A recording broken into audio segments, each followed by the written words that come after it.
Papa, kunwari may tinik ka sa paa. Papatanggal mo kay ate. Ha? So, Dayan, patanggal nga ng tinik ko sa paa. Basta yun.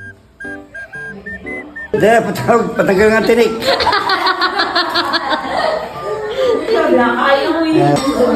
Daya, tagal mo ang tinik.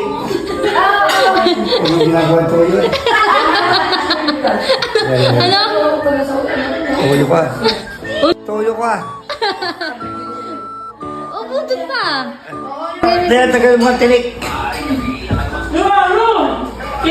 Tagay mo na yung tinik ni Papa. Ate, tagay mo na yung tinik ni Papa. May, nakain pa yun. Mamaya na yan. Masakit na nga daw yung paa niya ay. Ba naman yan? Ba naman yan? Nakain na yun. Naisipan yung tuyo eh. Ulit.